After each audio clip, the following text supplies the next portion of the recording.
and CFZM FM 96.7 in downtown Toronto. Owned and operated by MZ Media Incorporated. Zoomer Radio, timeless hits.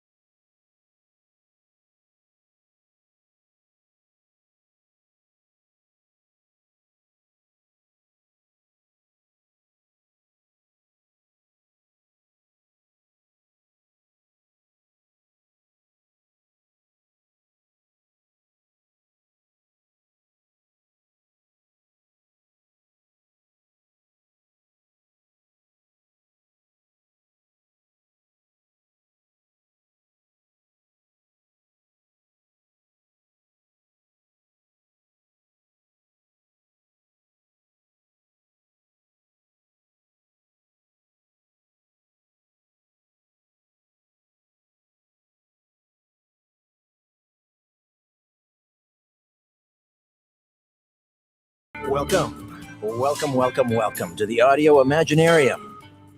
Come on in, weary traveler. Hang your cloak on a peg. Grab a stool and come warm yourself by the fire. There are stories to be told, and you are among friends. Coming up in minutes, a top cryptocurrency expert who will explain what is the right digital coin to buy, how to trade, where to sell, when to sell, and can cryptocurrencies end the monopoly on the Federal Reserve banks and perhaps restore power to the people? Is Bitcoin a game changer or a sophisticated scam? Hour 2, the CEO of a company that can erase cellular damage, stimulate tissue regeneration, and treat a range of diseases. Basically, advances in molecular biology have found the reset button on the human body. Before all that, let me introduce the boys in the band. On the Gibson Flying V guitar, Ian Robertson, my fine rockabilly friend on the other side of the glass, twisting the knobs and dials. In here in studio with me on the Rickenbacker bass guitar and occasionally the theremin, the mysterious and idiosyncratic Albert Vinzel, my hardworking story producer. And on the Hammond B3, feature producer, live YouTube stream producer, Ryan White. Gentlemen, welcome all and thank you for all you do. Speaking of YouTube, we do stream this radio transmission, excuse me, live with pictures most every week. Check out the YouTube channel, The Conspiracy Show with Richard Syrett, and please hit the red sub button. We're trying to get to 10,000 subs. We're just a few hundred shy, I think, of 7,000 subscribers. So let's see if we can get there by this time next week. If you haven't already done so, again, please hit the red sub button. Don't forget the new podcast, Conspiracy Unlimited. New episodes dropping every Monday, Wednesday, and Friday. It's keeping me busy, but I love it, and I hope you're enjoying it as well. You can subscribe at Apple Podcasts, Google Play, or go to the website, conspiracyunlimitedpodcast.com. All right, so when it comes to technology, I would be in the category of late adapter, very late. I'm still trying to get my Rubik's Cube out of the box. It shows you. Never mind. Anyway, so this whole cryptocurrency craze that I guess has really started about, what would you say, Ryan, 2010, 2009 with Bitcoin? Well, that's probably when it started, but really a craze only the past couple of years now. Right. And when it started, Bitcoin was like less than $1, right? That's correct, yeah. And now it's around 11,400 in that range. It was up to, what was it, 19,000? It almost last hit week? 20,000 a couple weeks ago. And then it tumbled. And it crashed. Some places had it a little below 10,000. But now it's holding strong on the 11, 12. Right. I don't get it. But that's why we have my next guest here. He's going to explain all. What is cryptocurrency? Should you own it? How does Bitcoin, as I say, start out in 2010 at less than $1 and roughly $11,400 today? In fact, it did tumble this week, and it emerged that people could be banned from trading the cryptocurrency in various countries around the world. South Korea was among the countries whose government has been signaling that it plans to crack down on cryptocurrency trading.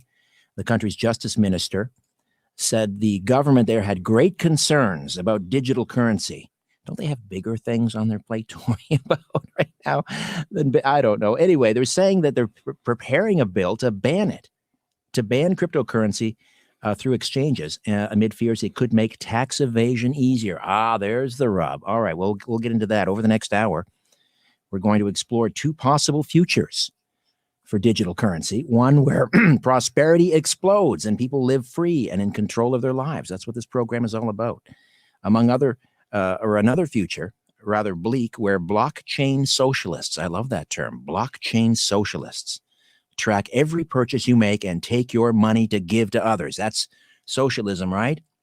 All these millennials, according to Pew Research, who love socialism, 70% in the U.S. want to live in a socialist country. Get on a plane, fly to Venezuela, and have a good long gander. That's socialism, as Margaret Thatcher said. The problem with socialism is eventually you run out of other people's money. But that's another show. Let's get Sean Worthington in here. He's a tenured faculty member in the computer science department of Butte College in Northern California and an expert in computer information systems. He's the author of the book Beyond Bitcoin, The Future of Digital Currencies. And he's the creator of CloudCoin, the world's first cloud-based currency. See, there's another area. I'm not in the cloud, as far as I know. My feet are firmly planted on the ground. Listeners can visit digitalfrontiernews.com and request a free copy of Sean's book, Beyond Bitcoin, The Future of Digital Currency. And get this, you can get 5 free cloud coins. digitalfrontiernews.com. All right, let's get Sean H. Worthington in here. Climb aboard and welcome to the Conspiracy Show, Sean. How are you? Very good. Thanks for having me. My pleasure. All right, so you're speaking to a complete novice, and some of my listeners might be sort of in the same boat. So let's just start off with some definitions. Absolutely. Cryptocurrency versus digital currency. Are they the same thing? No, they're really not. I mean, you can say that cryptocurrency is a subset of digital currency. There's been a big problem for many years. It's called the physical integrity problem of digital money. And that is, how do you make it so that you've got some money that cannot be counterfeited, or it cannot be deleted, or it can't be just deleted from some kind of server? And the cryptocurrencies were the first ones to solve this problem. Right, because so much of commerce now is, it's not conducted obviously in paper currency. They're just they're blips on a computer screen flying at the speed of light across the pond, and that can be hacked. So cryptocurrency was developed as a result of this hacking, like WannaCry and all of these things? Well, it was developed to be an alternative to the Federal Reserve. Mm-hmm.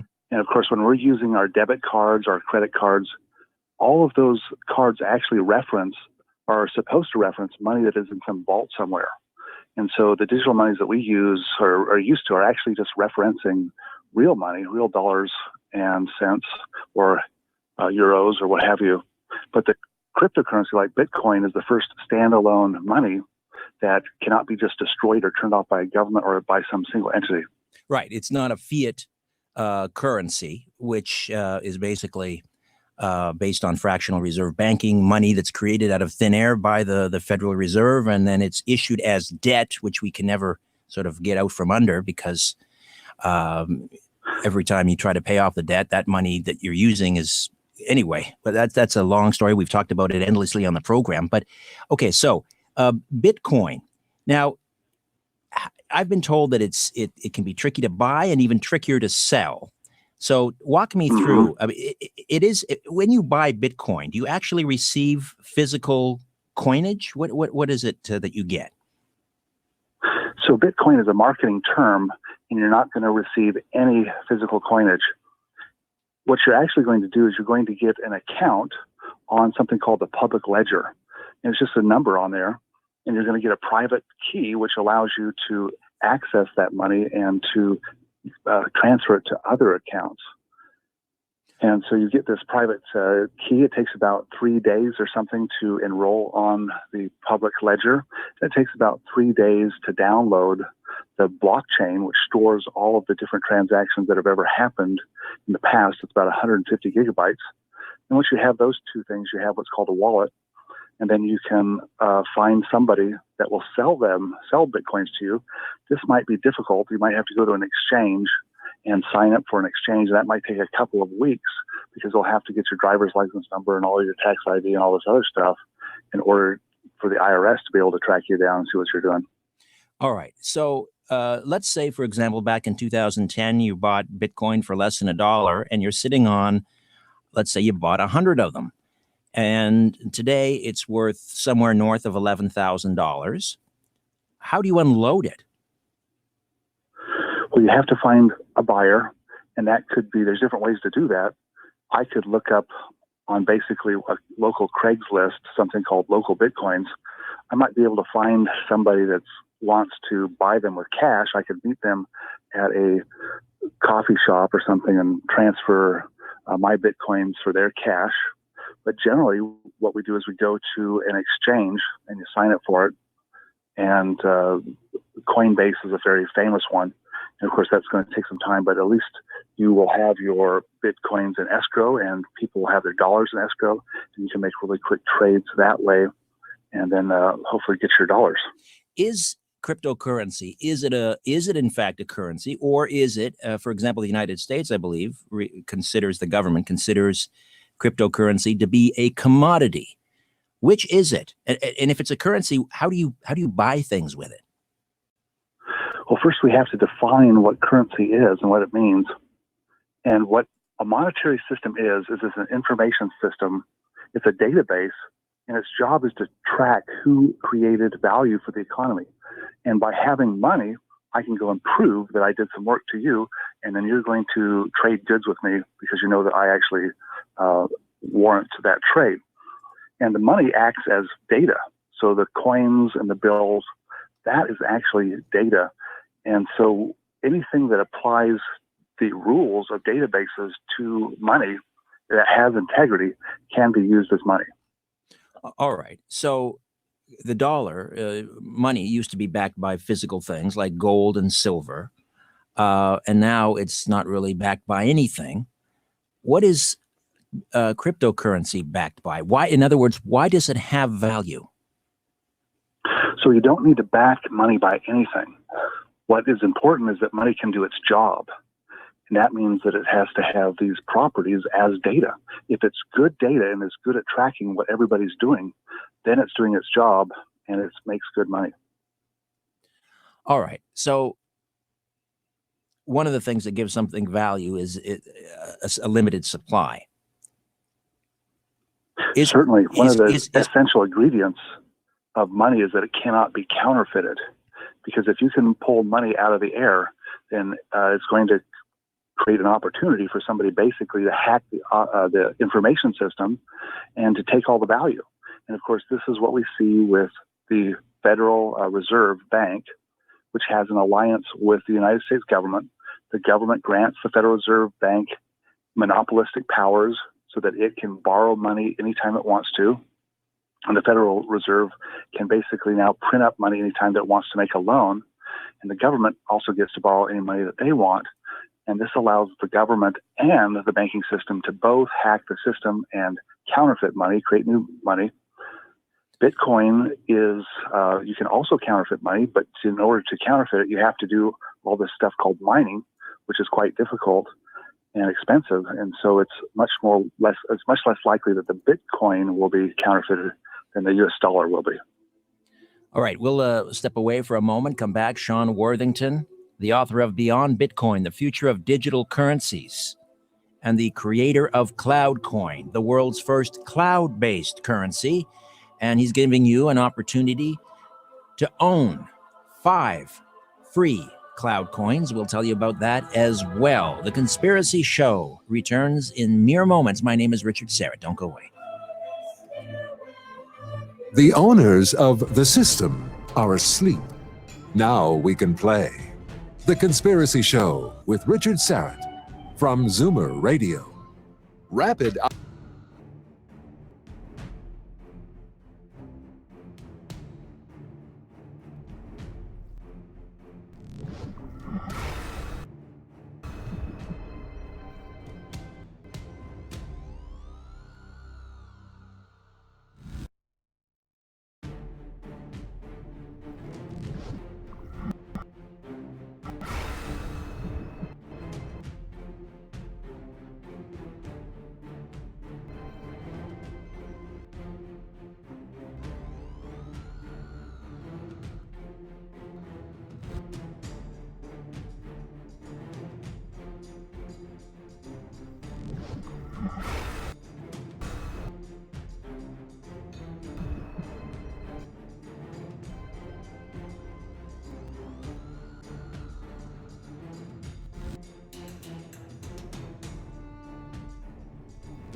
Welcome back. Sean Worthington is with us, tenured faculty member in the Computer Science Department of Butte College, Northern California, and the author of Beyond Bitcoin, the Future of Digital Currencies.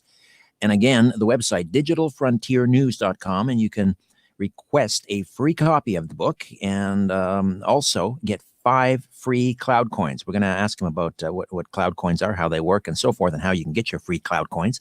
However, I want to get back to just sort of understanding some of the basic principles underlying cryptocurrency. First of all, the creator of Bitcoin, there's this urban legend that he's not even actually a real person. And how, I mean, can just one individual, anybody just start a cryptocurrency? Well, I certainly think it's possible because I did. I put together the information, but it really requires a lot of information about economics and about computer science and computer information systems, and in his case, a lot about encryption. So it would be it would be challenging. Does this guy even exist? Do we know for sure, 100%?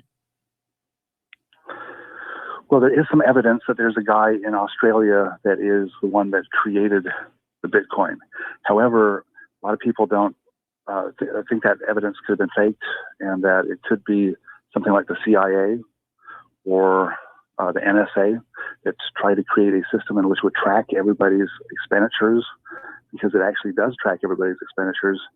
And if somebody knows the accounts and can link the account name to the person, it's only pseudo-anonymous, so you can actually track everything that somebody buys, and you can know how many Bitcoins they have and who they do business with. Well, this is the dystopian future, and there are sort of two. One is that that the cryptocurrency could liberate humankind. The other is that it would enslave us. And I'm not sure if this is your term, blockchain socialists.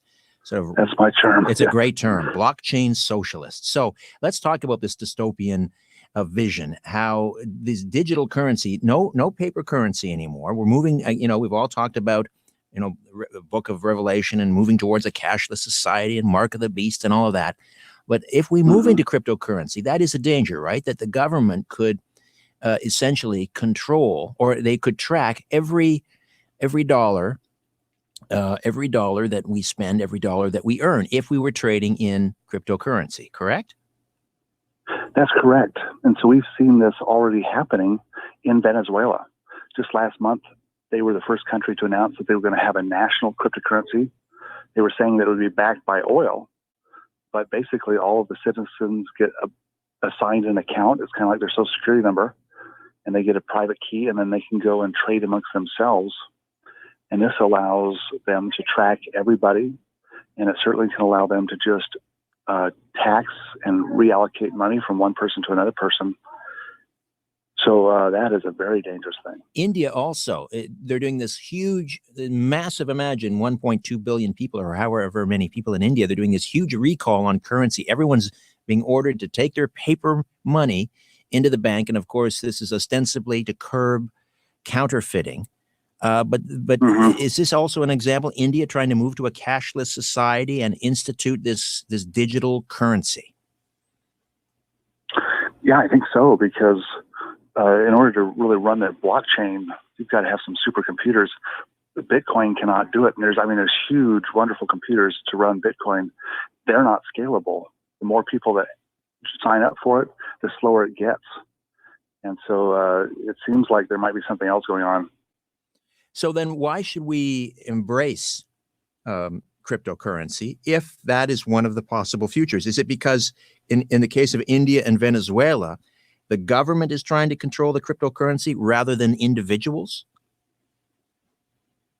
Well, so if the blockchain is free from government interference and people can trade with it anonymously or pseudo-anonymously, and nobody knows the account numbers, then it does give them a sense of privacy. It allows them to buy and sell things without bank fees, without paying taxes, without having tariffs, without having to worry about international laws. And so it's a good thing if we want to buy like $1 million worth of oil out of Venezuela.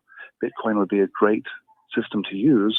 It might take 4 hours to do the transaction and cost $45, but that's well worth it because we can get around the Venezuela's government's restrictions on dollars.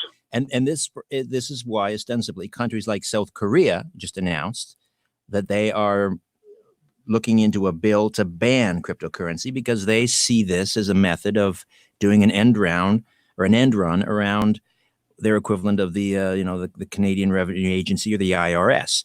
So why? I mean, is that not then a distinct possibility? Is this not sort of one of the reasons that Bitcoin, the value has tumbled in the last week because countries are now moving to ban it? Unless they can control it, they're going to ban it. Well, the problem is they can't really ban it. They can try to ban the exchanges in some regards, but the currency itself is so secure that the government would have a very difficult time getting rid of it. This is especially true with CloudCoin, which I've invented. But I don't think that the reason why Bitcoin crashed was because of South Korea. I think that they had a bubble going on and it just popped on its own. And that might have been it might have happened at the same time. But I think we just ran out of investors thanks to the Federal Reserve. People were going out and mortgaging their homes. They were borrowing on credit cards, getting money or dollars from the Federal Reserve and putting those into Bitcoin. And that caused us to have a bubble, but it wasn't because of South Korea that crashed. All right. Now, we will get into CloudCoin here in a moment, but I want to ask you one more question, and that is, do you foresee a day, and I guess this will depend on, if fiat currency continues to be devalued, in the United States and China are getting into a currency war, China being accused of manipulating their currency. The reason they devalue, obviously, is to make their exports cheaper and make it easier for governments to service their debts.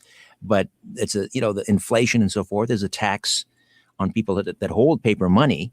If that continues to happen, do you foresee a day when cryptocurrency will be the norm in terms of daily transactions? In other words, I could go to the grocery store and buy my groceries with cryptocurrency. Absolutely, because if you want to go down with a sinking ship, you would stay with the fiat money.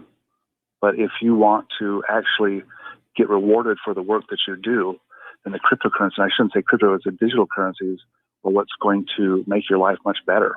To any business that uses digital currencies is going to have an advantage over those that don't. And we all have to economize, we all have to be efficient, and digital currencies allows us to do that. But wouldn't governments be right in their fear that we would then avoid paying taxes? We would evade paying taxes? Absolutely, yes. I mean, people who use Bitcoin tend to not pay taxes. And why would you if there's no way for the government to know that you bought or sold anything or made any money?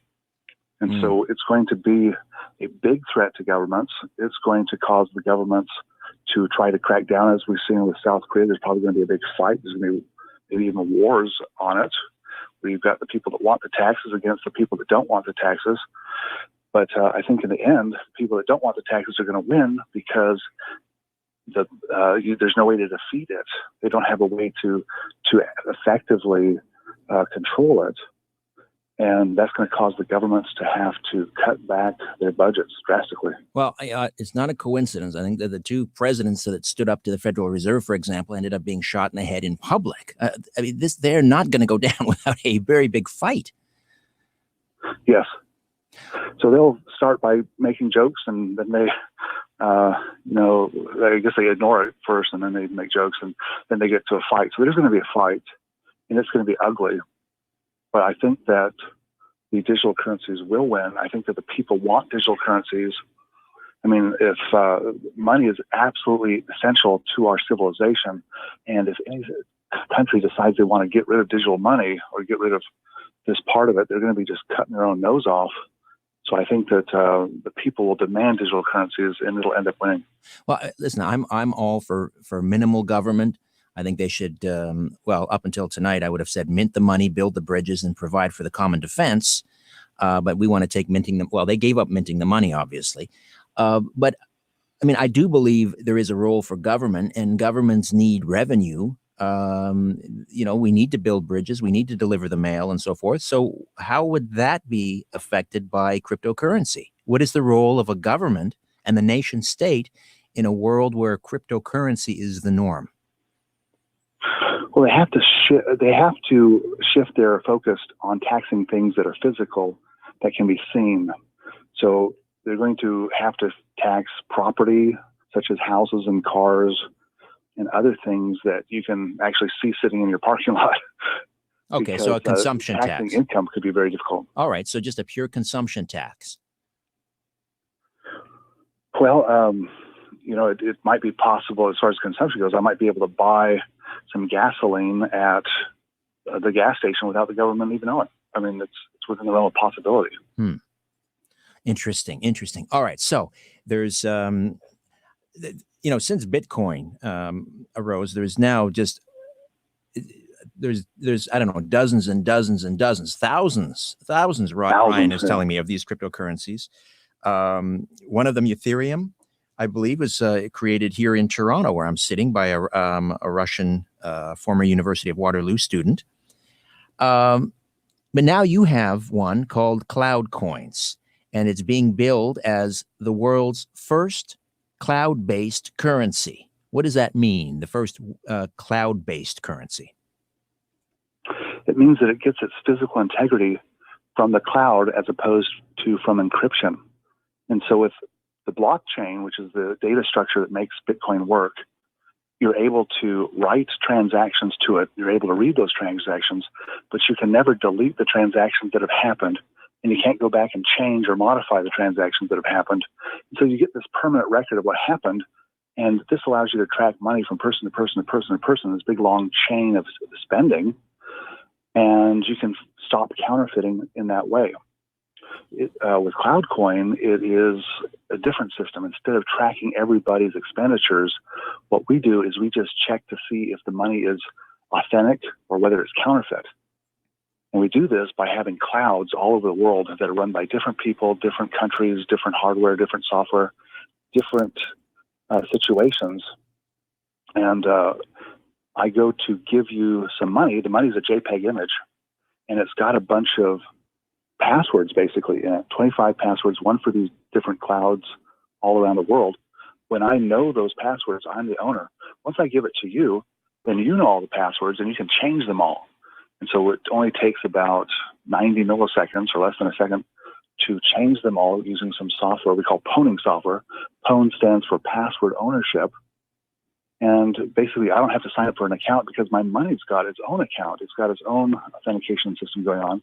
This allows us to trade between each other over email or Skype or any kind of file messaging system without even hitting a blockchain or any kind of simple thing like that. And it's much more efficient. It's 100% private. So it's really revolutionary. All right. And you're giving away 5 free cloud coins. Why are you giving them away? What's the rationale there?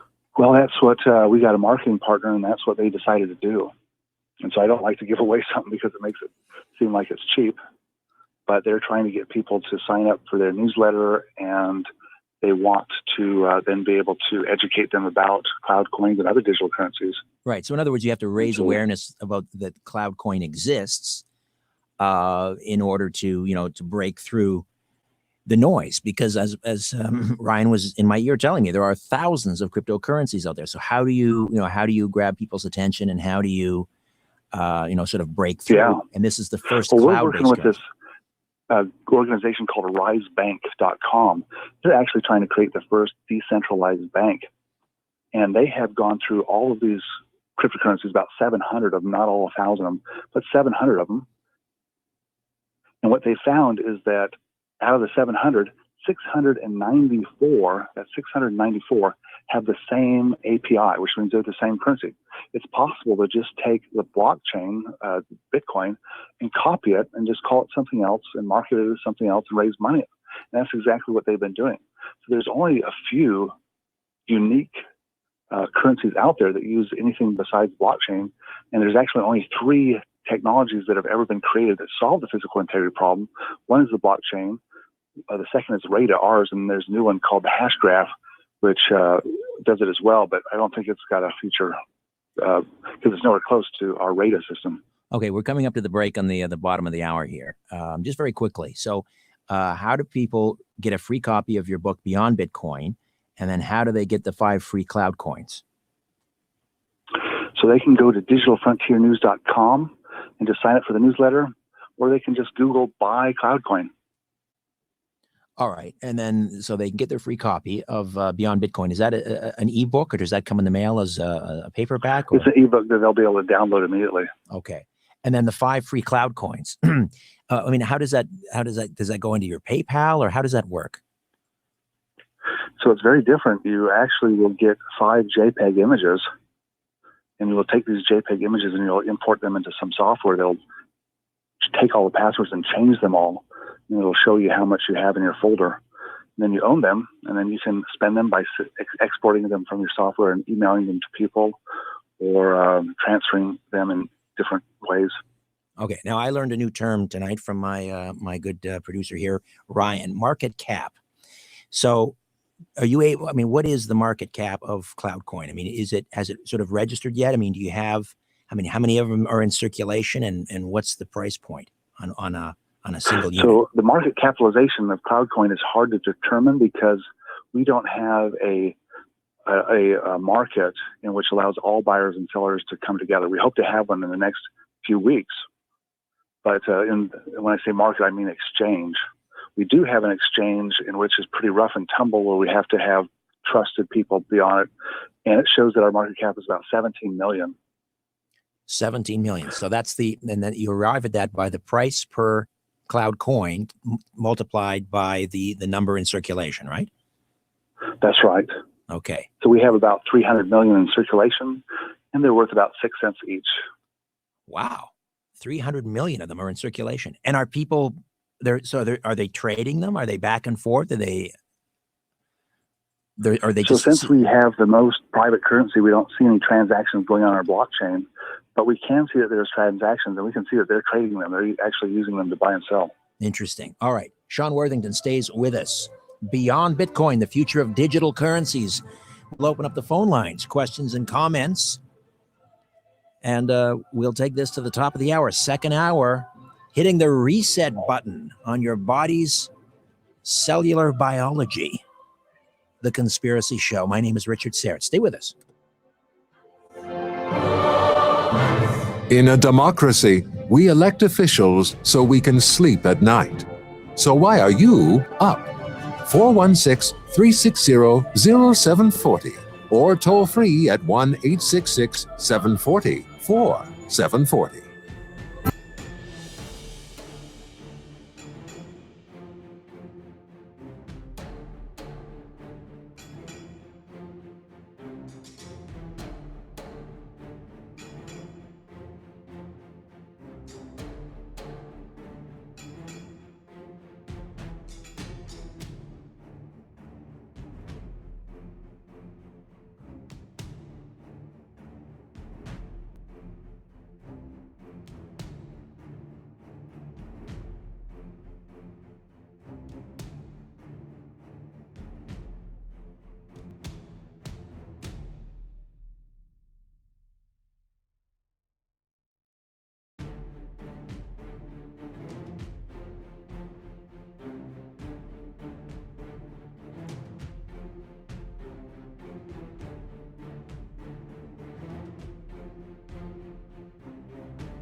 Welcome back. Well, this is a real education for yours truly. Always late to the dance. But we are learning about cryptocurrency, and we are doing so with Sean Worthington, who is one of the top experts in cryptocurrency and the author of Beyond Bitcoin. He's also giving away 5 free cloud coins. And again, if you want to do that, you just go to his website where you can subscribe to a newsletter, and it's digitalfrontiernews.com, digitalfrontiernews.com. Again, Beyond Bitcoin, the future of digital currencies. You're mentioning the cloud, and you'll have to allay some of my fears, which are probably based largely on ignorance. But here goes.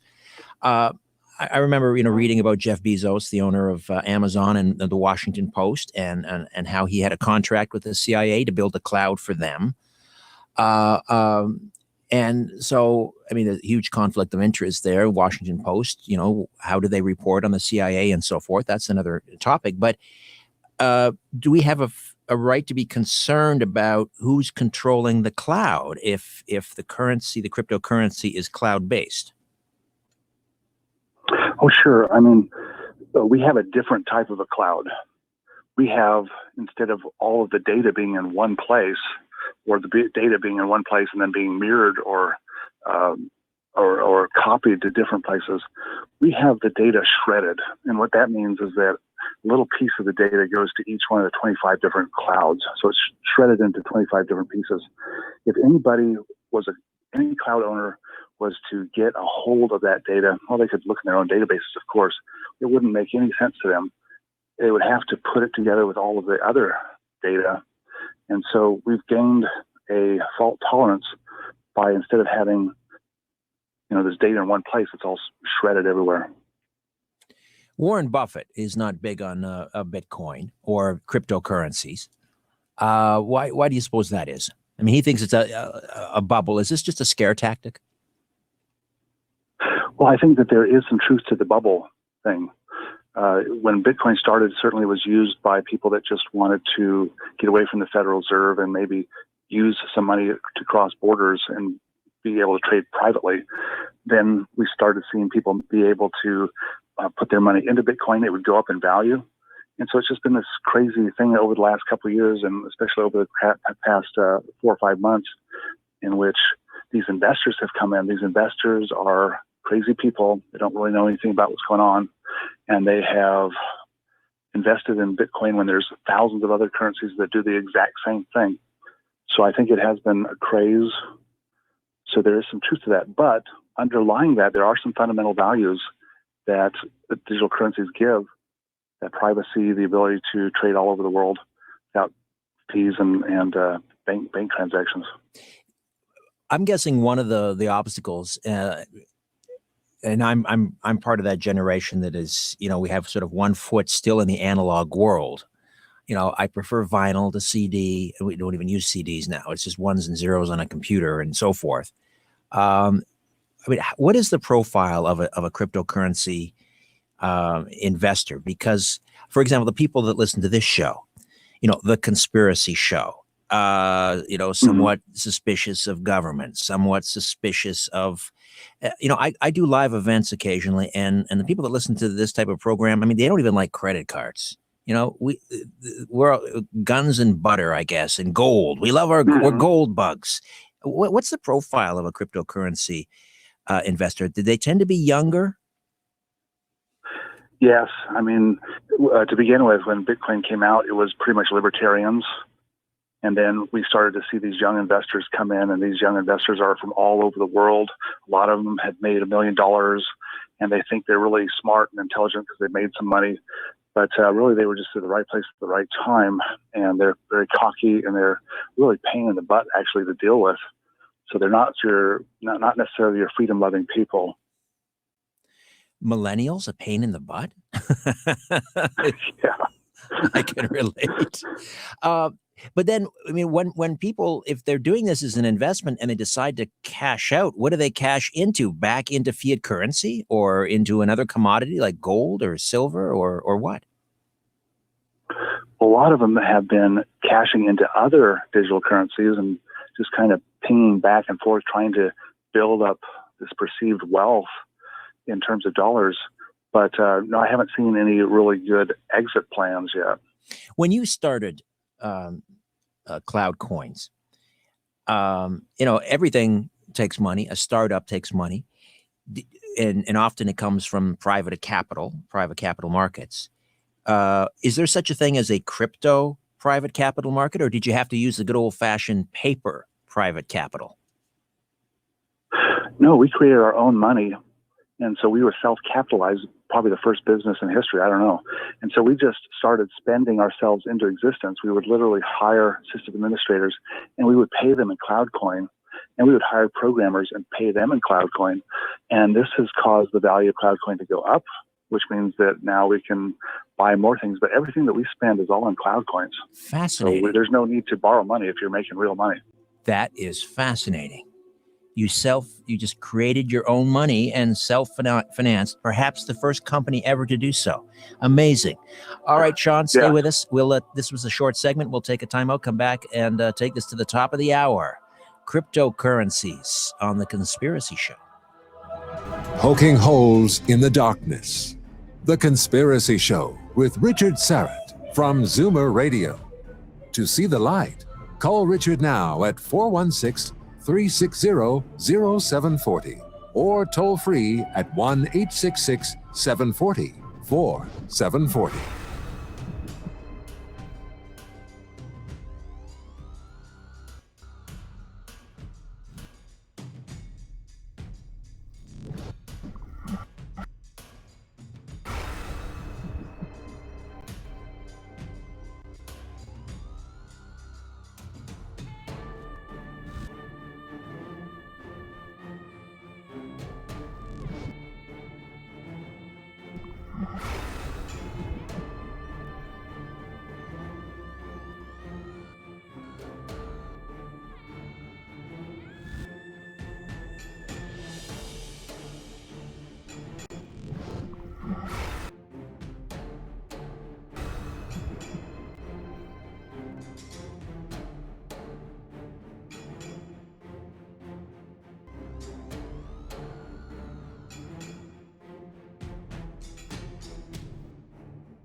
Show with Richard Syrett on Zoomer Radio.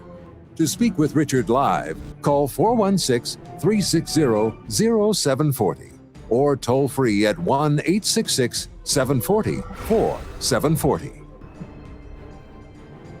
Welcome back. Just a reminder, coming up in the second hour, we'll speak with the CEO of a company that can erase cellular damage, stimulate tissue regeneration, treat a range of diseases. Basically, advances in molecular biology have found the reset button on the human body, not the Russia reset button with Hillary. This is a different kind of reset button. And right now, we were talking cryptocurrency with Sean Worthington, tenured faculty member in the computer science department of Butte College, and the author of Beyond Bitcoin, the Future of Digital Currencies. He's the creator of CloudCoin, the world's first cloud-based currency. And again, you can go to digitalfrontiernews.com, request a free copy of the book, Beyond Bitcoin, and you can get yourself 5 free CloudCoins. This is fascinating. You financed your company, the startup, by creating your own currency. And the people that were working on this project, you paid them in CloudCoins. And this may be, you're saying this may be the first time in history a company has done this? As far as I know, it is. Yeah. Fascinating. Now, I know you're very bullish on CloudCoin because you're the creator of CloudCoin. But for people that are out there investigating cryptocurrencies, what are some of the things that they should look for? You mentioned that there are these shell cryptocurrencies that are basically repeats or knockoffs of others. In other words, after examining some 700 cryptocurrencies, you found that 691 of them were actually duplicates. So what are some of the other things, some of the do's and don'ts of buying cryptocurrency? Well, we have to apply some serious database rules to a monetary system to figure out what is the perfect monetary system. We think that we've created almost the perfect monetary system. We call it the perfect monetary system. It's going to be difficult, we think, to create anything that's better. And of course, the first thing is counterfeits. If you can take a digital currency and just create a whole bunch of them, like mining, that's a bummer. With CloudCoin, we have no mining, we have no counterfeits, and so we created the currency initially, and then that's all there is. Now, it is possible for us to split the currency if it becomes too valuable, but in that case, everybody's money grows the same percentage, and so there's no weird money that pops up from the government or from the banking system into the monetary system to mess with people's logic. So counterfeiting is the first one. The second one is losing money, believe it or not. Right now, there's about 4 million or more than 4 million Bitcoins that have been lost permanently. And that's out of 20 million that have been mined. And so that's already 25% of all Bitcoins have been permanently lost. How does that happen? How do you lose your Bitcoin? Well, people lose their private key. So they're all dependent on their private key in order to get to their Bitcoins. And if they lose that, it's gone. Ah, I didn't know that. All right. And so with CloudCoin, there's no permanent loss. With Bitcoin, they have to pay for the servers and the infrastructure. They pay for that by having these miners create new Bitcoins, and then they can use those Bitcoins to pay for their setups. But with the CloudCoin, we pay for the setup by having our miners mine for lost coins. And so they can find coins that have not been used for over 2 years, and they can mine them out and send them to a central place where they can be put together to create new CloudCoins that will then pay for the infrastructure. So we don't have any permanent losses. But then there's a whole bunch of other rules, like who owns it, is it the right domain, whether, are we talking about copper and silver and gold, or are we talking about one number? There's all kinds of different rules that we apply. This is another area we need to get into, and that is the mining of Bitcoin. How do you mine cryptocurrency? You don't put on a miner's helmet with a little light in the front and take a pickaxe. How does that work? So, of course, mining is a euphemism, and really what they're trying to do is counterfeit. And the way that they do it is they just try to guess the number. And so these numbers, the system generates these random numbers, and it looks for the first one to guess it. And every so often, these numbers get bigger and bigger. And so the computers have to spend more time guessing and guessing. So it's really a non-productive activity. It doesn't add any kind of value to society. They're just spending all of their processing power and resources guessing numbers, checking them, guessing numbers, checking them. And the numbers are so big that it takes a long time, a lot of energy for that to happen. But it's really a waste and it's unnecessary. We don't need to have that. So when you say they are counterfeiting, so these numbers that these computers are generating, these are not lost Bitcoin numbers. These are Bitcoins that are already in existence. So these are brand new Bitcoins that they get to generate. And of course, some people might not consider that counterfeiting, but I would consider it counterfeiting because they're bringing new data into the system that should not really be there. Yeah, I have to. That's a head scratcher for me. I don't really understand that. But you're saying with cloud coins, you cannot counterfeit it. Any Bitcoin mining would be, or any mining of cryptocurrency would simply be to recover coins that are lost. Yeah. So with CloudCoin, we have 16.7 million, 777,216 notes, and it's a fixed amount, and it never changes unless we decide to split everything, and then we have to clone the whole system. So you're saying you're not going to create more cloud coins? Well, if we do, it will not be me creating some and then I've got some to spend. it'll be doubling everybody's money. All right. I'm not sure. Yeah, this is an area, it's beyond my pay grade, but I'm for the most part, I think I'm following along, and I hope people are as well. You at can think home. of it as like a stock split. Okay. Sometimes Yes. the company will do a stock split, and everybody's stocks will increase. Right. Do you see? Is it possible that that cryptocurrency can continue to exist alongside fiat currencies, or is one just is it going to come to a head at some point where either cryptocurrency is crushed by, I don't know, the Federal Reserve, the central banks, or somehow, or can they coexist? I guess is the question. Well, I'm sure there'll be some time that they coexist, but I believe that the most efficient is going to win. And I think that something like CloudCoin is going to dominate all other currencies, gold, silver, paper money, PayPal, Bitcoin, whatever you have, because it is the easiest currency to use.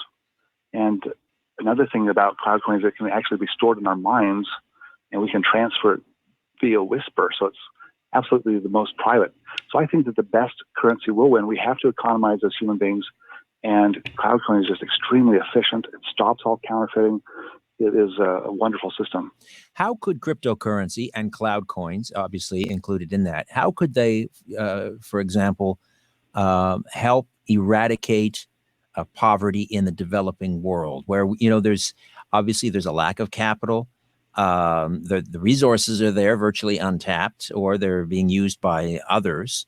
How can cryptocurrency help alleviate poverty?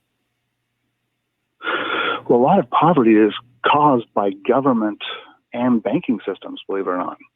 And so the governments can come in with these rules that destroy the free market. And the banks can come in with their rules where they're trying to get rich at the expense of everybody else, and they can destroy things. And this is particularly prevalent in places like Africa.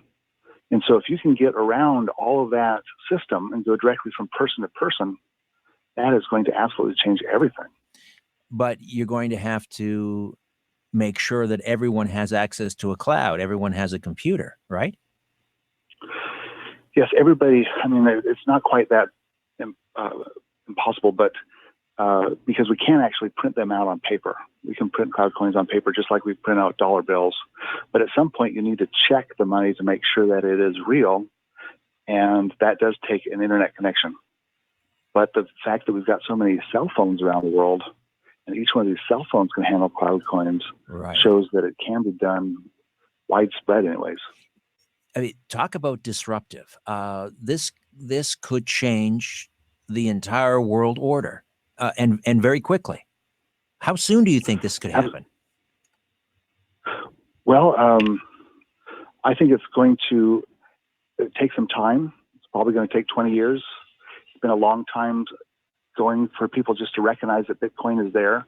I think only like 0.03% of the population have ever used Bitcoin. Only 7% have even heard of it. And so it's going to take a long time for this technology to get out there. But I think once it's in, it's going to stay. Now, you're talking to someone who's a big believer in the nation state. I'm not a globalist. I'm not a one worlder by any stretch. What is the role of the nation state if cryptocurrency, let's say CloudCoin, becomes the global means of transaction? What is there a role for a nation state? Well, before we had the money that we're using now, we used to have gold and silver, and gold and silver was pretty much international. So the money really having a global monetary system is not the same as having a global government. They're completely separate. And in fact, it'll strengthen the nation state because we're going to be able to do business with people without having to let them in the country, number one. Number two, we're going to have to keep certain people out because if they come in, they're going to have access to money that they can use to execute terrorist activities. And this is nothing to do with CloudCoin. This is with Bitcoin or anything else. You're going to be able to get money quickly into the country. So we're going to have to start excluding people who are risk. Third, it's going to strengthen our families. It's going to make people more wealthy, and it's going to reduce the strength of the government, which is going to cause everybody that isn't earning their keep, they're going to have to start earning their keep, and they're going to have to be much more concerned about their neighbors and about the nation. You're checking all the boxes, my friend. I like what I'm hearing. Again, how do people get a hold of a free e-copy of Beyond Bitcoin, the Future of Digital Currency, and then 5 free CloudCoins? So they can just Google buy CloudCoin, or they can go directly to digitalfrontiernews.com and sign up for their newsletter. Sean, this has been fascinating and a real education for me. I know I'm asking a lot of sort of pedestrian questions, but I've learned a lot, and I think my listeners have too. And what you're doing is absolutely intriguing and revolutionary. And congratulations and thank you. Well, thank you for having me. Sean Worthington. All right, when we come back, resetting your body clock, your biological age, perhaps resetting your cellular biology. Is it possible? Well, coming up, we have a CEO of a company that says his company can erase cellular damage, stimulate tissue regeneration, and treat a range of diseases. Again, reset button on the human body when the Conspiracy Show resumes in mere moments.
Truck, RV, camper, taxi, your parents' well-appointed rec room, your loft, that greasy spoon just off the interstate in your cabin in the woods.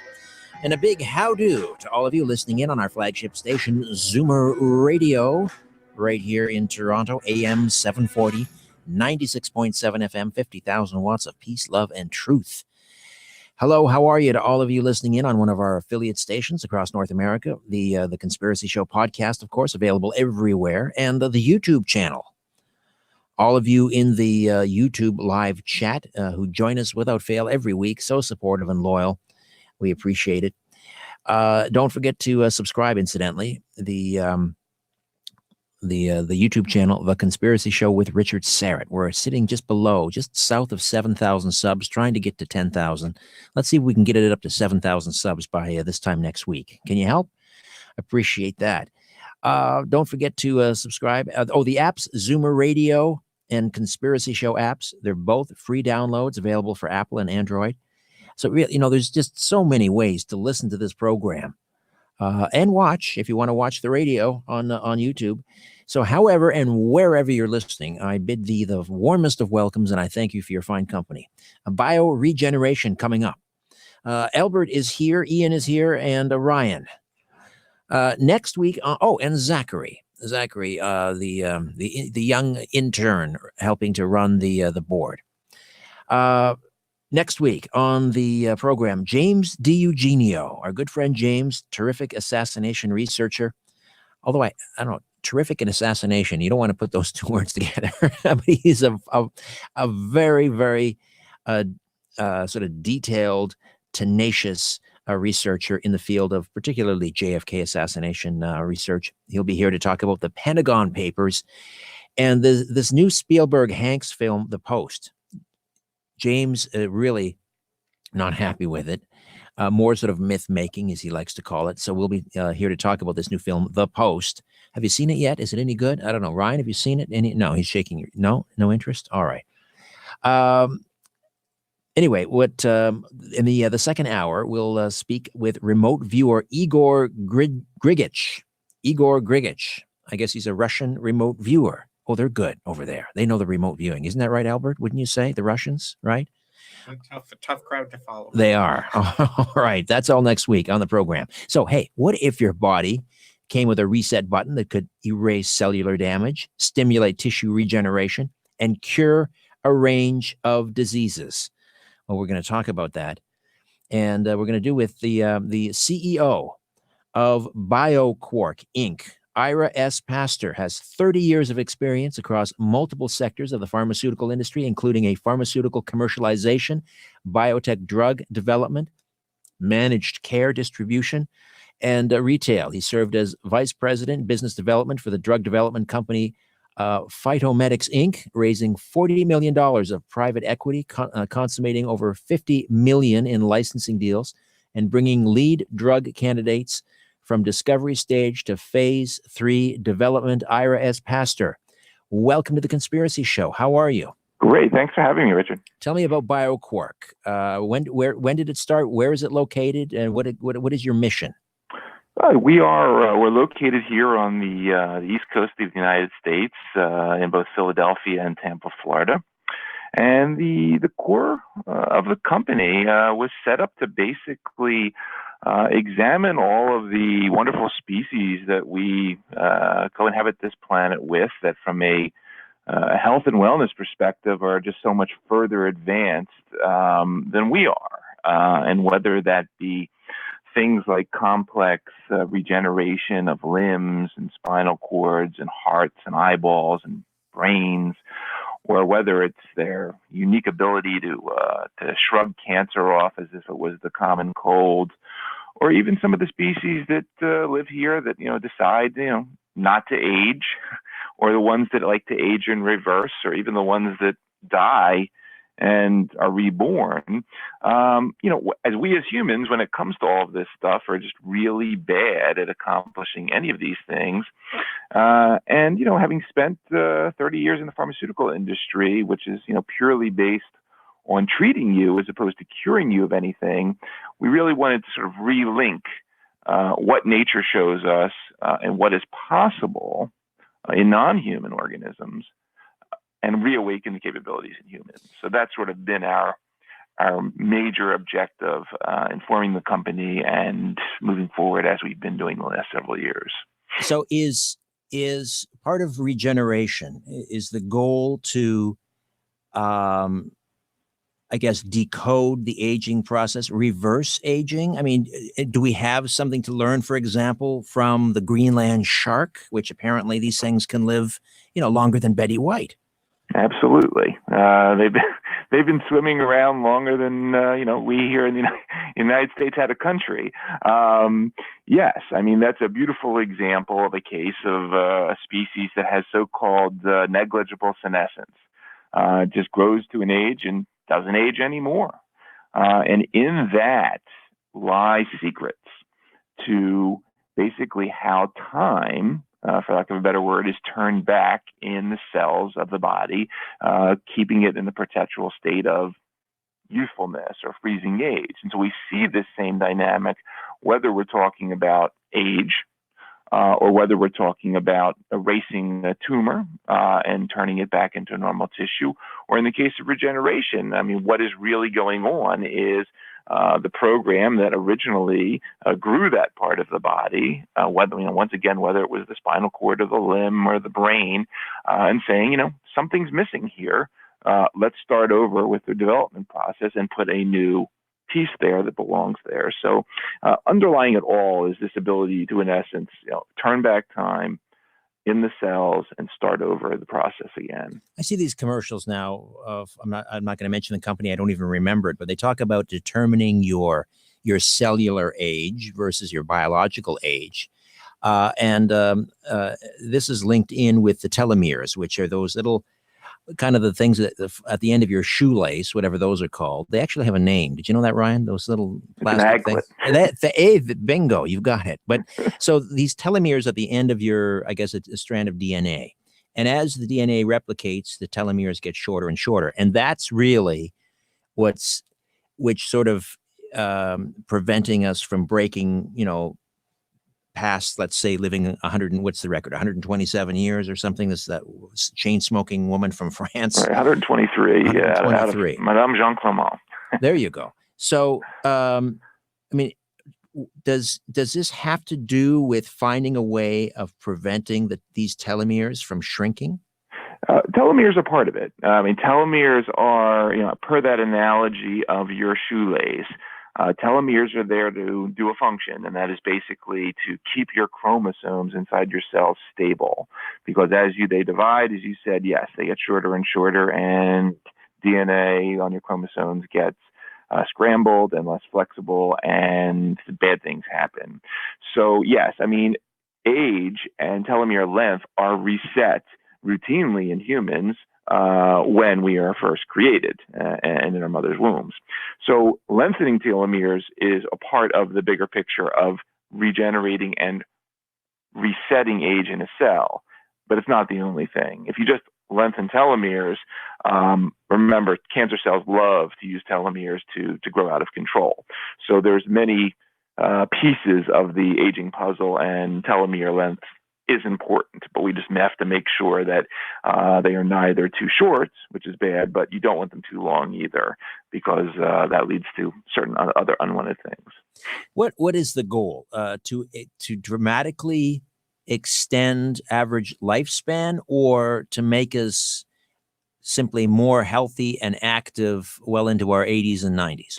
Yeah, the goal in the short term is health span. So, we say make 90 the new 40, making you as vibrant and rejuvenated as you were in your 30s and 40s, and much later on in life, and basically eliminating the major chronic degenerative diseases that kill us in our 70s, 80s, and 90s. And the big ones, of course, are heart disease, cancer, and Alzheimer's. Significantly extended lifespan, so where you see potential, for instance, to mimic the Greenland shark or other species that live multi-hundred years, that's a little bit further out. In those particular cases, to undertake something like that would require success not only on the aging front, but also in the reversal of the death process, which really are two separate things.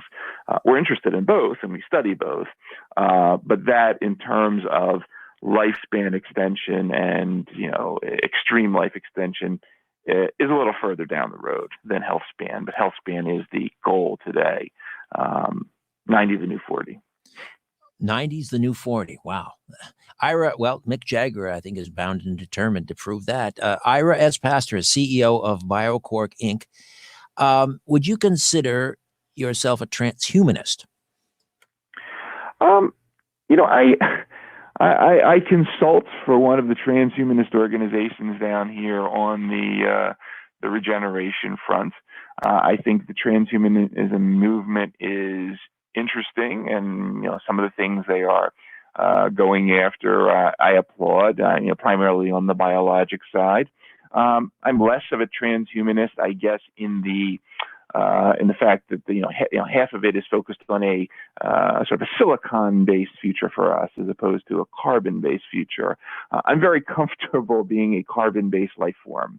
I personally do not have any interest in becoming a cyborg or uploading my mind into a computer and living forever inside a laptop. That's less of my transhumanist interest. The core of it is healthy lifespan extension, and that's probably where I stand in sort of the transhumanist equation. Ira, you stay put, and we will reconnoiter on the other side. A quick timeout. Back with more of the Conspiracy Show. Stay with us. Question everything. This is The Conspiracy Show with Richard Syrett on Zoomer Radio. In some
This is The Conspiracy Show with Richard Syrett from Zoomer Radio.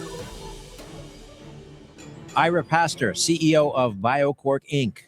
We're talking about bioregeneration.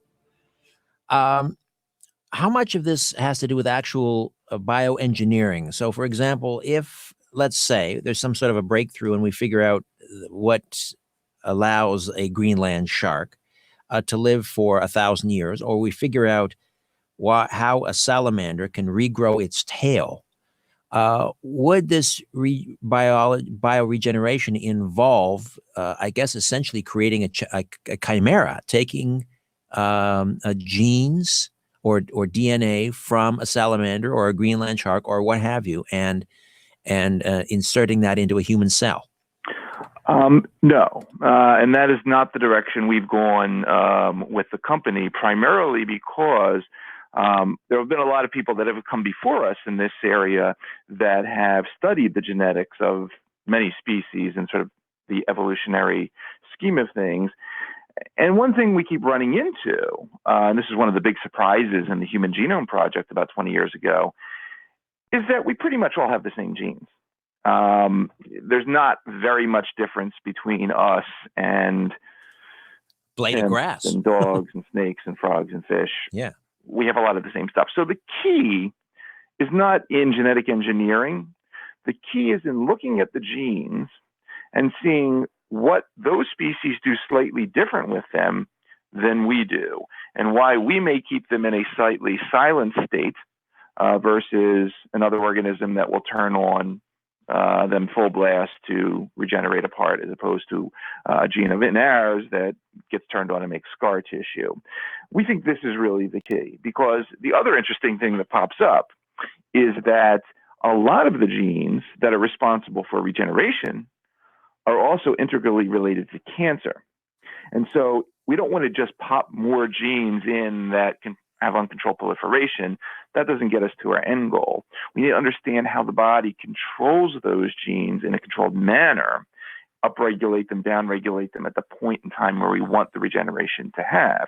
And it's a very interesting connection that the most, and we can get into this a little later, the most cancer-resistant organisms on this planet, the ones that I mentioned shrug cancer off, are the regenerators. So there are some very interesting things to learn on both fronts. And the key is, not making chimeras, not making, human frogs or anything, but in really finding out the differences in how those genes are tweaked when that, when that decapitation event happens in the limb, and what makes it different and what happens in humans, and upregulate with conventional biologics, which will be much more cost effective and well suited to traditional development purposes. Now, this is not a religious program, but I do happen to be a Bible believing Christian, and of course, in the Bible, people were told before the flood lived hundreds and hundreds of years, Methuselah and Noah. Is it possible? You mentioned that there are genes, or there is DNA that maybe simply has to be reactivated. So is it possible that in fact at one point we did live much longer, and for whatever reason that DNA has become dormant, or has simply been switched off? I would love to have the ability to go in a time machine and go back and see exactly what was going on, but most likely, and definitely, it was a very different world back then, not just from a perspective of societies and countries and so forth, but it was just a very different so-called ecosystem, microenvironment that were around people.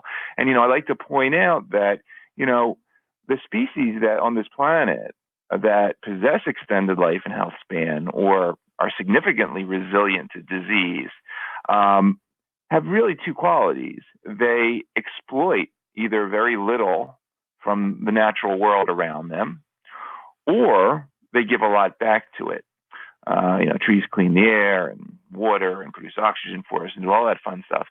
So, it's very possible that the way we lived back then in societies, and the structure and the fact that we weren't pumping all the junk into the air that we are now, and that we don't have all the holes in the ozone that we have now, yielded a different microenvironment that people lived in. And sure, it's very possible that there were substantially extended lifespans back then compared to today, no doubt. You're the same BioQuark that was running a small pilot study to try and rejuvenate the inactive brains of patients who had been declared brain dead, correct? That is us. This was written up in Fortune magazine and so forth. Tell me about that project. This is fascinating. Absolutely. It caused quite a stir. That project, it came into existence based on a few factors. One, the last couple of years saw some very high-profile brain death cases in the United States, primarily that of Whitney Houston's daughter, Bobby Christina Brown, and another young lady named Jahai McMath in California, which brought the topic to the public fore, combined with the fact that we have many species on this planet whose brains, for lack of a better word, can be destroyed, shotgun blast type destruction, only to regenerate and grow back with perfect structure and function.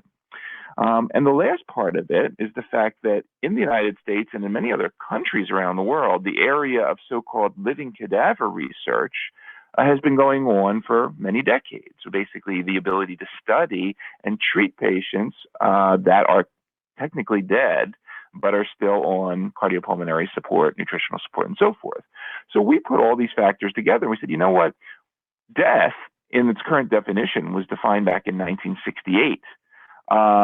It's 2018 now, and we have a much different set of technologies in front of us that we can begin to explore what it means to reconnect life, which primarily, involves the brainstem and the ability to independently breathe and have an independent heartbeat, and start thinking about how we can blur the lines in some of these real severe disorders of consciousness, not just brain death, but coma, persistent vegetative state, and all of the trickle-down effects to the chronic degenerative diseases of the brain, Alzheimer's, Parkinson's, and so forth. So it is a pilot program. It is very exploratory at this point, but it is nonetheless something that close to $0 has been put into by the traditional pharmaceutical industry, and it's something we believe has important purpose to be explored in today's day and age. The Reanima project. And Correct. I mean, the ethical implications here are enormous. I mean, you mentioned the idea of brain death being sort of defined in 1968. Correct me if I'm wrong, but was that not related to the need to find a patient for Christian Barnard's first it was open heart surgery, or was it not in South Africa? I'm not sure the connection of the case, but it was defined as such in 1968 at Harvard by a group of very smart intensivists that defined the sort of the protocols and the diagnostic criteria that we still use today. The problem is that despite the irreversibility stamp they put on it, if you go into the literature, you will find several dozen cases of so-called natural brain death reversal, primarily in quite young subjects who, retain some type of neuroregeneration niche. Now, although these cases are very controversial and hotly debated, they nonetheless show that things are not always black and white when it comes to what death means. And so we feel it's a priority, or it's important that it gets some attention because on top of all of that, most people don't know, when you die, the majority of everything below your brain is functioning very well. You can be dead and do a lot of things, from have a baby to grow to mature to metabolize, fight infections, and so forth. So there's really a major sort of insult to injury going on. So we think it is a viable ethical area of pursuit alongside everything else we're doing. And this would involve sort of, I guess, the holy grail, regenerating damaged neuron tissue, which is what happens, I guess, in a brain dead patient. So how do you do that? Is it with stem cells, or how is that done? Well, it's a combination of things. So when we look at the species that can regenerate a brain, it involves stem cells. It involves certain signals that tell those stem cells to become part of a new brain. You don't want a heart forming inside your skull. So the signals. It involves certain factors that digest and get rid of the dead tissue. And then there's a whole set of inflammatory and sort of immune system components that come into place.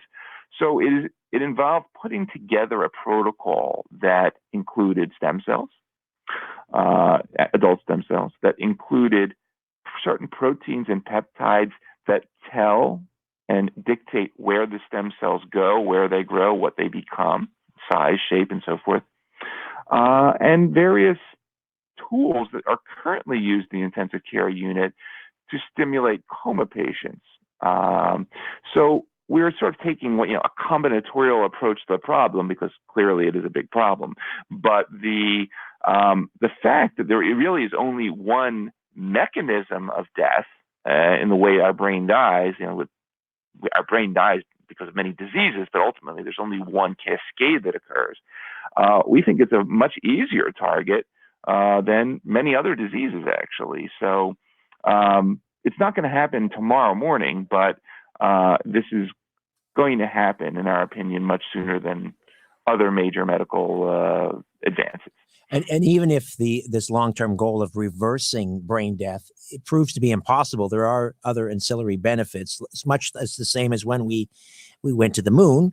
It wasn't just about bringing back moon rocks. It was all of the benefits that we enjoy here on Earth, like the development of Kevlar and Tang orange juice. No, I'm just kidding. But I'm being somewhat flippant. But in other words, if we don't get to the moon, there are other benefits in terms of the work that you're doing with this Reanima project, correct? I'm thinking about Parkinson's and Alzheimer's. It trickles down to degenerative diseases, Alzheimer's, Parkinson's, ALS. It trickles down to spinal cord injury. And it trickles down to all traumatic brain injuries. 50,000 of us leave this world every day because of acute trauma to the brain, not disease of aging. So it affects a lot of people. And the more we can learn from these type of research, and the fact that it exists, it is an existing research domain of living cadaver study that has gone on, as I said, for 30 years now. We might as well do it for a constructive purpose as opposed to just using cadavers for studying surgical techniques and high-dose chemotherapy and things like that. When we talk about stem cell therapy, you're talking about adult stem cells, correct? Right. We are working only with adult stem cells in that particular case, but on top of that, and really a much more, in our opinion, important part of the equation are the biochemical signals that tell those stem cells what to become. It's sort of like, you can't just build a house with bricks. You need a foreman and blueprints and everything else on the job to construct the house. And that is sort of the integrated approach we're bringing to the table. Well, aside from the Reanima project, how involved are you in other forms of stem cell therapy for the use of regeneration? For example, I'm hearing great strides with stem cell therapy and things like cerebral palsy, even things like diabetes. We study stem cells, but we don't use stem cells as much in some of the other protocols, primarily because we are interested in endogenous regeneration. So basically stimulating those organs with more traditional drugs to regrow and regenerate. So we foresee a day where stem cells are useful, but if we can get them out of the equation entirely and just stimulate your existing, in the case of diabetes, pancreas to regrow based on the signals and the appropriate stimuli that your natural stem cells come out and proliferate in large amounts, we've done a great job and we're happy. So we're much more on the biologic side of things, thinking growth factors, peptides, things of this nature, as opposed to purely a stem cell approach. All right, Ira, you stay put. We'll come back and continue to talk about bioregeneration, the reset button on the human body. Back with more of The Conspiracy Show. Stay with us. The truth will set you free, but first, it will really tick you off. You're listening to The Conspiracy Show with Richard Syrett from Zoomer Radio.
The Conspiracy Show with Richard Syrett from Zoomer Radio. To talk to Richard, call 416-360-0740 or toll free 1-866-740-4740.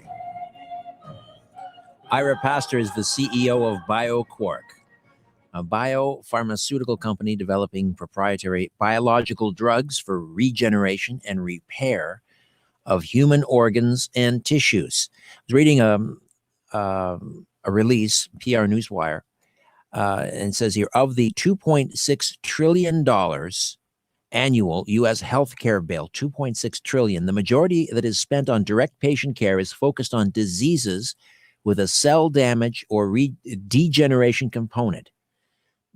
What is the figure of that 2.6 trillion in healthcare? How much is focused on diseases with cell damage or degeneration component? Do we know? Is it 80%, 70%? Oh, it's all. If you carve out infectious diseases, which is a small couple percentages of it, it's all. It's either we either have diseases that have degenerative components, so your Alzheimer's, your congestive heart failure, your Parkinson's, your diabetes, or those where there is a cellular damage, genetic or epigenetic component. Think your autoimmune diseases, your cancer, your chronic inflammation and pain, your fibrotic disorders. It's all. It's beyond that. When you look at $7 trillion we're spending on healthcare around the world now, it's the majority. A few hundred million probably going to infectious diseases nowadays, but everything else is this area. So it's a big problem. Right. And you mentioned organ transplants. They're limited because there's a donor gap, and then we have there are certain obstacles with the stem cell space because of regulatory challenges and so forth. And then pharmaceuticals, they can slow down degenerative diseases, but they can't reverse cell damage. So then the answer we're hoping lies with what we call biological drugs. What is a biological drug? Well, in its basic definition, a biologic is sort of any drug produced by a living cell system. So we're not talking about synthesizing chemicals that you put into little white pills that you might get at your corner drugstore, but we're talking about things more like growth hormones, insulin.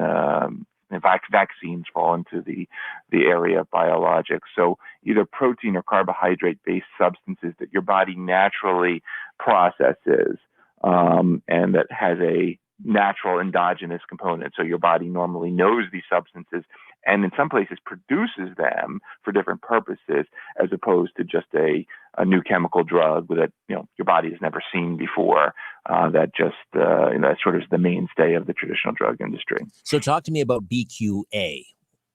Sure. I mean, BQA sort of is the lead candidate that we've been developing for the last several years, and this is based very interestingly on research that goes back actually to the 1940s, where we first studied the ability of eggs to turn back time. So in eggs, or oocytes, which all human females produce, is the power that resets age. And that's why, our children are all born aged 0.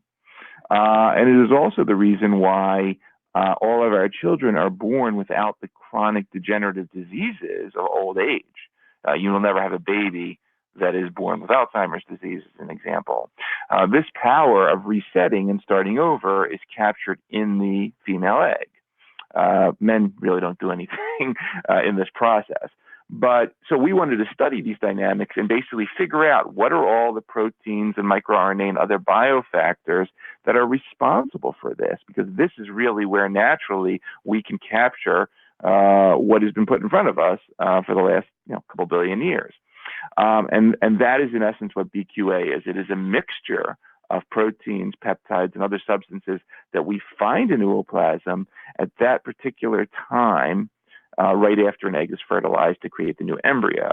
And that, we believe, is a really important basin of possibilities, not just for resetting age, but for cleaning up the genome, for erasing disease, and also, containing all the signals that, create the new life in the first place. So, there was a lot of excitement about stem cells, but the really exciting cell is the egg, and we have a lot to learn from it. So where are you at in the development of BQA?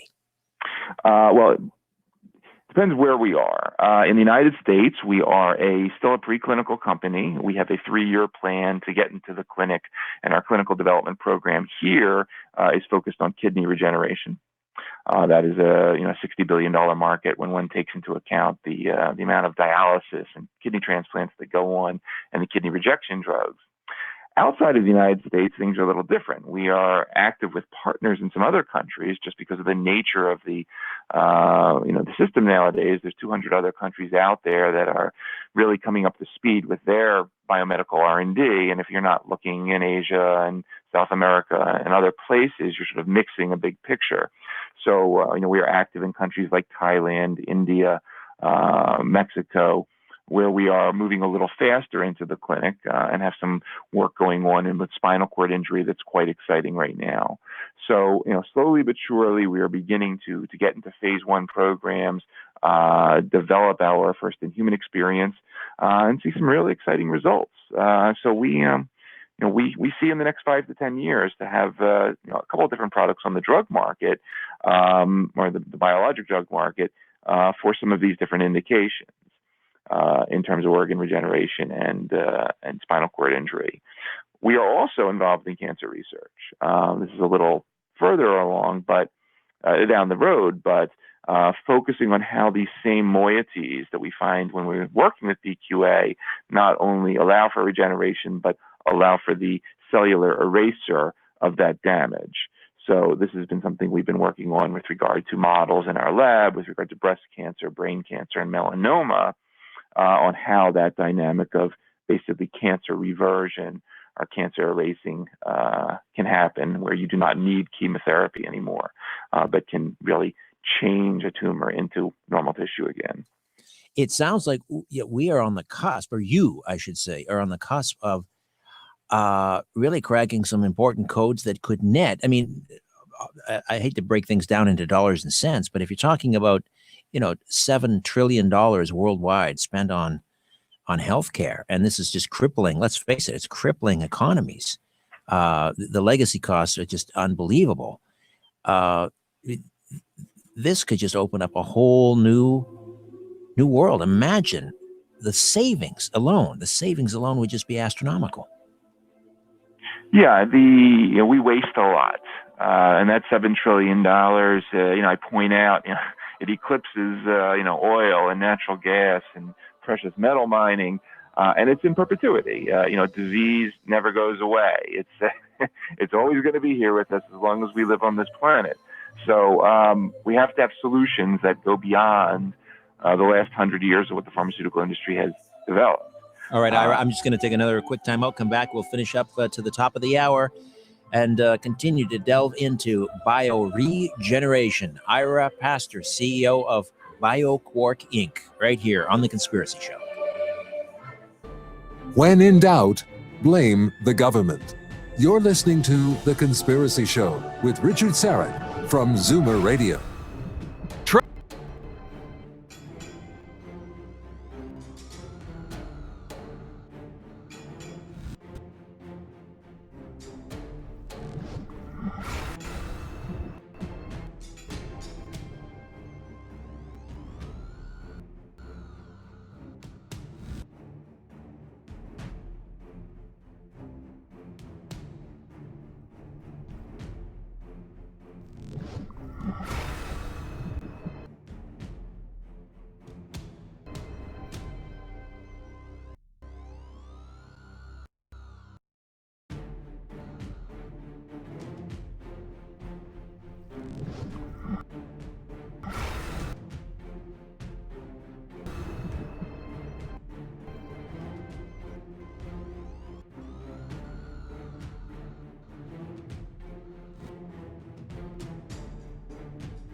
The Conspiracy Show with Richard Syrett on Zoomer Radio.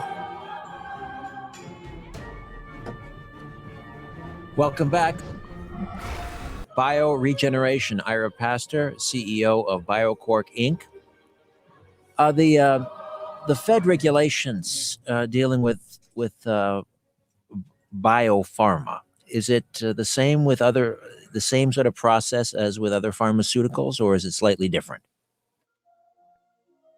Same. The biologics development process, might have slightly different people that oversee it, but at the end of the day, the rules as they pertain to either synthetic drugs or biologics are pretty much the standard. Now there are other groups that are formed that take an oversight into things that are a little more exotic, like some of the newer sort of gene editing and gene manipulation technologies.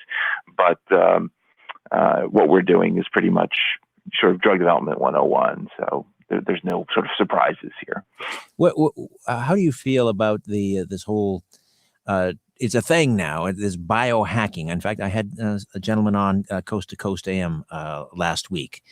Who's selling these CRISPR kits online, and people are experimenting. I mean, we do have, we own our body, we own our genome and so forth. But how do you feel about this biohacking trend? It really, it depends on sort of what the goal is. There's trends and then there's trends. So I'm all for people taking care of their nutrition and doing the sort of the simpler things that we all sort of know about.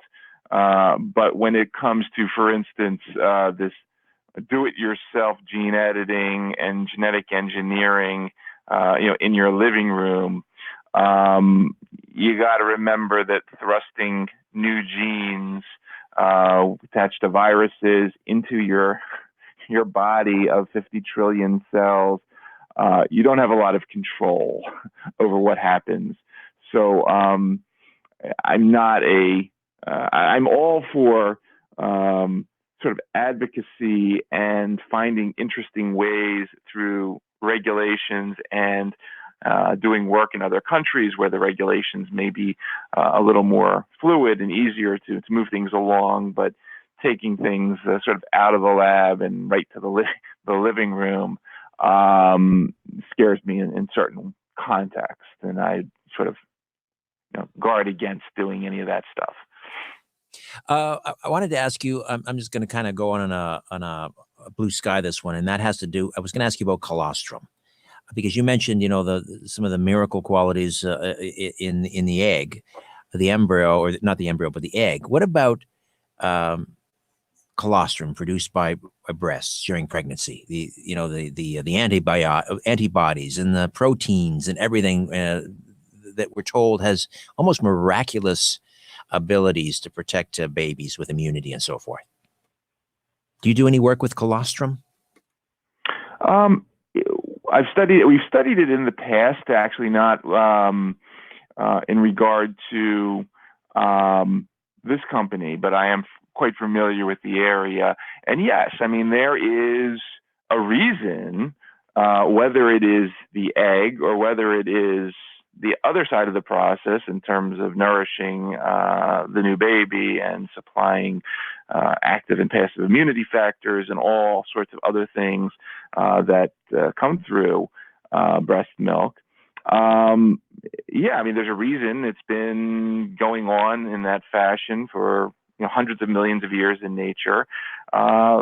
Evolution and the powers that be design these systems as such, and there's a reason why we've survived so long, and in not always the healthiest living conditions.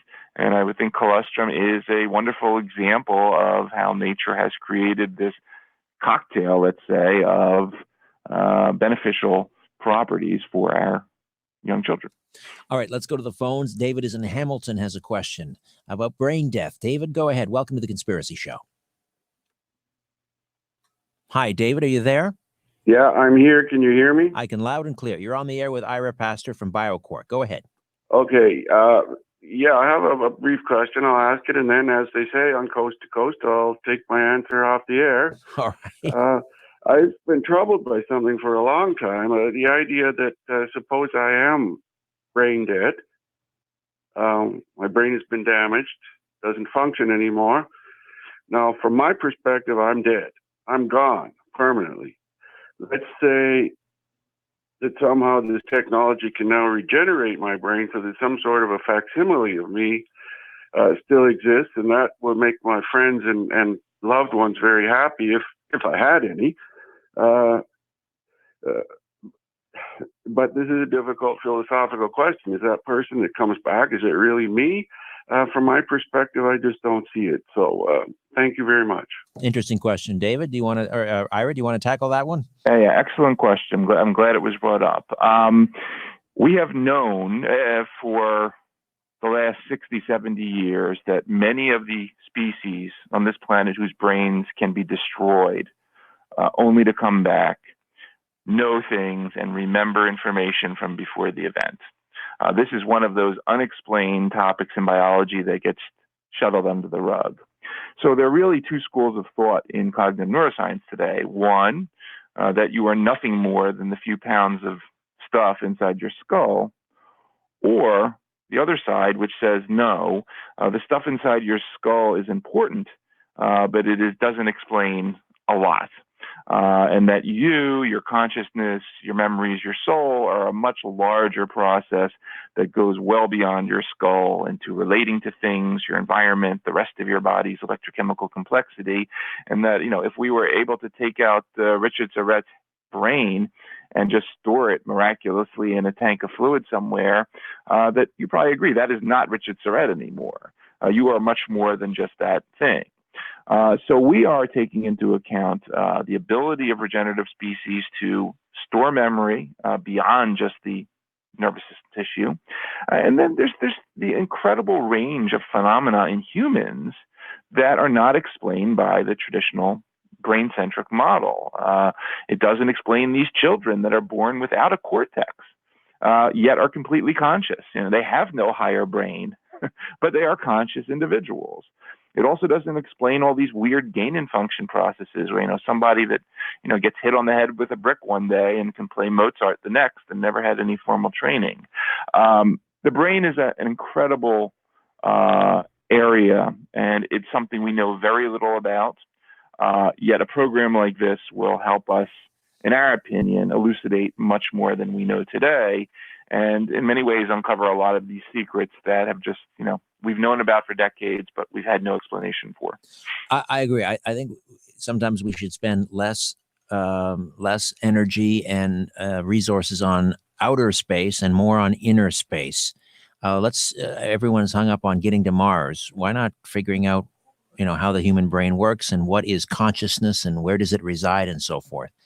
I wanted to ask you about the liver. I know you're focused on the kidney in terms of a cancer, for example. But why is it that the liver? I'm fascinated. I mean, it will regenerate, but other organs do not.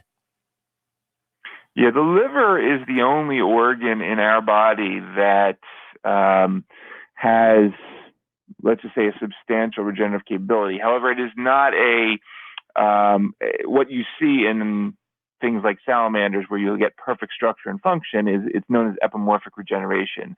What you see in the human liver is known as hypertrophic regeneration. So if you God forbid, someone stabs you in the liver and you lose a part of it, the rest of the liver, its stem cells will expand in size and in quantity and take over the missing part of the liver and take on its function. It doesn't give you exactly the same liver structure again. It expands in size, but nonetheless, it takes on function. It is probably the only area, with the exception, of course, the obvious turnover regeneration, our blood and our layer of skin that we have. And it is one of those miraculous things. Wish had it in other organs, but unfortunately, we just don't. All right. Another quick brain question from Melanie. Melanie, welcome to the Conspiracy Show. Go ahead. Thank you. Wonderful topic. At what stage of brain development of a baby does the brain register pain? And my concern is for the cowardice of our politicians in North America to allow almost live birth abortions, and that Canada has no right about abortion as to when it can be done, because it is a human being. We're treating the unborn as if they're not human beings. They are. They're not reptiles inside of a mother's body. So I'd like to know, what pain would a 7-month fetus feel when it's being aborted in the womb in the United States, partial birth abortions, and also here in Canada? I find that just frightening and shocking, and a horror that society can allow something like that to go on in this day and age. Thank you, Melanie, for that. Now about 70%, more than 70% of Americans anyway, now feel that it should be limited to the first 3 months. However, just a general question about brains perceiving pain at what stage of development? Oh, it's, partial birth abortion is a horrible thing. When do you perceive pain? Much earlier.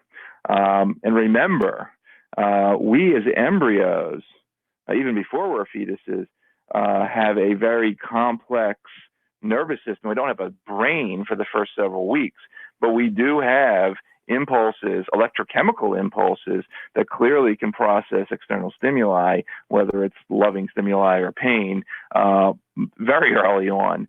So I would say almost immediately. I mean, we are, although we're just a couple cells at that early point in time, we are undertaking hundreds of thousands of cell divisions every, second, and becoming, morphing, and the embryo is an entity at that point. So I would say very early. Very early can you perceive pain. Just about out of time. Just a quick question. We've spent, $1 trillion on the war on cancer. If we go the biopharma route, where are we in terms of, this road to winning, or this war and winning the cancer reversion? How many years do you think it might take? If we go down this path, we're talking in the next 5 to 10 years, we'll have a major impact on the system. And right now, you have 14 million new cancer cases every year. You have 8 million people that will die. I mean, those are the numbers. The war on cancer is a failure the way it exists today because of the kill-centric approach. We are, whether we're taking a shotgun and blowing cancer cells away or a sniper rifle approach, we miss the big picture, that the real possibilities and what nature tells us is it's not about a kill event. It is about a change event. And just like you wouldn't chop out your brain if you found out you had Alzheimer's disease, or chop out your pancreas when you have diabetes, the concept of killing a tumor, while it may be palatable and may make some sort of visceral sense in the short term, might not be the right approach. And so we think we'll have a major impact, no doubt, in the next 5 to 10 years with this reversion and changing approach of turning a tumor back into a normal tissue. Ira, thank you so much. I'll have to have you back. This was fascinating. I appreciate your time. Thank you so much, Richard. It was a pleasure. Ira Pastor, BioQuark. Thank you all. Ryan, Albert, Ian, back next week with a brand new program. And don't forget Zachary. Great job in there too, buddy. Good night.